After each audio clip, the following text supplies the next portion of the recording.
రైతుల తరపున పోరాటం చేసినందుకే పట్నం నరేందర్ రెడ్డిని అరెస్టు చేశారని కేటీఆర్ అన్నారు. లగచర్ల దాడి ఘటనలో అరెస్టై చర్లపల్లి జైల్లో ఉన్న నరేందర్ రెడ్డితో కేటీఆర్ ములాఖత్ అయ్యారు. చేయని తప్పుకు జైల్లో ఉన్న 30 మంది రైతులను విడిపించండి అంటూ పట్నం నరేందర్ రెడ్డి కోరారని కేటీఆర్ చెప్పారు.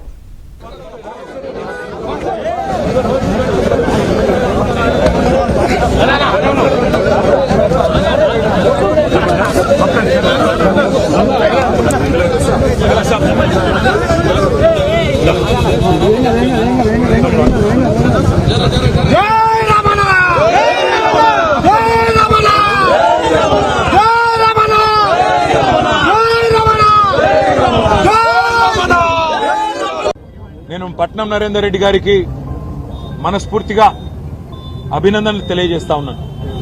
ఎందుకు అంటే ఆయనని కలిసినంతసేపు ఆయన మాకు చెప్పింది ఒకటే, మాట్లాడింది ఒకటే.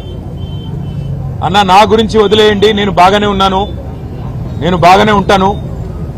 చేయని తప్పుకు ఇవాళ 30 మంది అమాయక పేద రైతులను జైల్లో పెట్టినారు.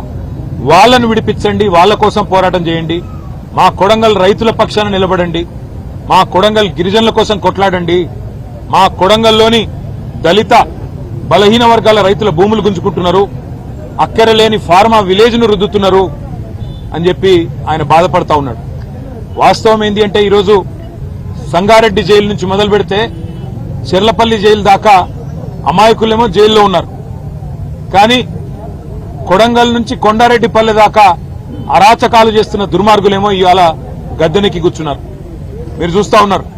కొడంగల్లోనేమో పేద రైతుల భూములు గుంజుకునే ప్రయత్నం ఒకవైపు, ఇష్టం వచ్చినట్టు భూములు ఇవ్వమంటే అర్ధరాత్రి ఇండ్ల మీద పడి ఆడవాళ్లు చిన్నపిల్లలను చూడకుండా అరాచకాలు చేస్తున్నది కాంగ్రెస్ ప్రభుత్వం రేవంత్ రెడ్డి నాయకత్వంలో. మరొకటి నిన్ననే చూసినాం. కొండారెడ్డిపల్లి రేవంత్ రెడ్డి సొంత ఊరు. ఒక మాజీ సర్పంచ్ పెద్ద ఆయన సాయిరెడ్డి 85 ఏళ్లు ఇదే రేవంత్ రెడ్డి కోసం మన ఎలక్షన్ లో కూడా తిరిగిండు, ఓట్లేయించిండు. అట్లాంటి పెద్ద ఆయన మీద కూడా ఇవాళ పగబట్టి ఆయన ఇంటికి అడ్డంగా గోడగట్టి తొవ్వ లేకుండా చేస్తే ఆ క్షోభ, ఆ అవమానం సొంత ఊరిలో సర్పంచ్ గా పనిచేసిన ఊరిలో ఇంతటి అవమానం అని చెప్పి ఆ క్షోభతో నిన్న ఆత్మహత్య చేసుకున్న పరిస్థితి. ఇవాళకి కూడా కల్వకుర్తిలో ఆయన భౌతిక కాయం ఇంకా అట్లే ఉంది. నియంతల పాలనలో, దుర్మార్గుల పాలనలోనే ఇట్లాంటి ఆంక్షలు చూస్తాం. ఇండ్ల కడ్డంగా గోడలు కట్టే పరిస్థితి ఎక్కడైనా ఇదివరకు ఉండేనా? మేం లేదా ప్రభుత్వంలో 10 ఏళ్లు ఎన్నడన్నా ఇట్లాంటి వార్తలు విన్నారా?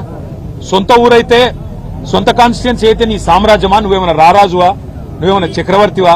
లేక 1000 ఏళ్లు బతకనికి వచ్చినవా?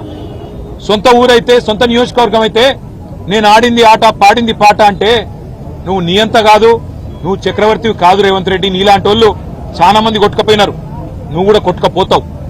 ఒకటి మాత్రం పక్కా, ఇవాళ కొడంగల్ నుంచి కొండారెడ్డిపల్లె దాకా కాంగ్రెస్ ప్రభుత్వం చేస్తున్న అరాచకాలు, శిశుపాలుడి తప్పులు ఎట్లయితే ప్రజలు ఆనాడు లెక్కబెట్టినారో ఇప్పుడు రేవంత్ రెడ్డి పాపాలు కూడా అట్లే లెక్కబెడతా ఉన్నారు.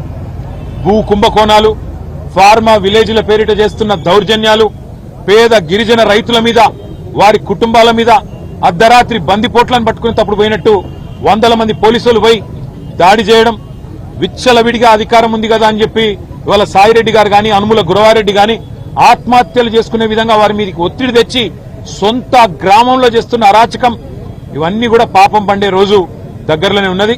నీకంటే పెద్ద పెద్ద నియంతలు కూడా కొట్టుకపోయినారు. కానీ నిజంగా కూడా ఇవాళ పట్నం నరేందర్ రెడ్డిని కలిసిన తర్వాత చాలా గొప్పగా అనిపించింది మా అందరికీ. లక్ష్మారెడ్డి గారు, నేను, శ్రీనివాస్ గౌడ్ గారు, మహమూద్ అలీ గారు, లక్ష్మారెడ్డి గారు మేమందరం మాట్లాడుకుంటూ వస్తా ఉన్నాం. అదే నరేందర్ ఎంత ధైర్యంగా ఉన్నాడు, నా కోసం కాదన్నా మా రైతుల కోసం కొట్లాడాడని చెప్పినాడు. మా మహబూబాబాద్ లో మీరేదో సంఘీభావంగా ధర్నా పెట్టినారంటే బాగా చేయండి అని చెప్పి విజ్ఞప్తి చేసినాడు.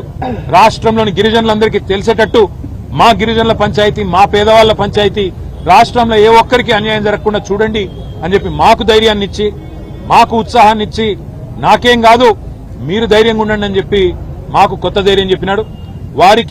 వారితో పాటు ఇవాళ 30 మంది పైచిలకు పేద రైతులు ఎవరైతే చెయ్యని తప్పుకు కేవలం మా భూమి ప్రభుత్వం దౌర్జన్యంగా గుంజుకుంటే ఊకోము ఇయ్యము అన్న ఒకే ఒక్క మాటకి ఇవాళ జైళ్లలో మగ్గుతున్న ఆ కుటుంబాలకు మేము ఒకటే చెప్తా ఉన్నాం, మీరు భయపడాల్సిన అవసరం లేదు. మీ వెనుక కేసీఆర్ ఉన్నాడు. తప్పకుండా న్యాయం ధర్మం గెలుస్తుంది. న్యాయస్థానంలో కొట్లాడదాం. మిమ్మల్ని రేవంత్ రెడ్డి 4 రోజులు జైల్లో పెడతాడేమో కానీ తప్పకుండా భవిష్యత్తులో మళ్ళీ రేవంత్ రెడ్డికి రాజకీయ భవిష్యత్తు లేకుండా చేసే గుణపాఠం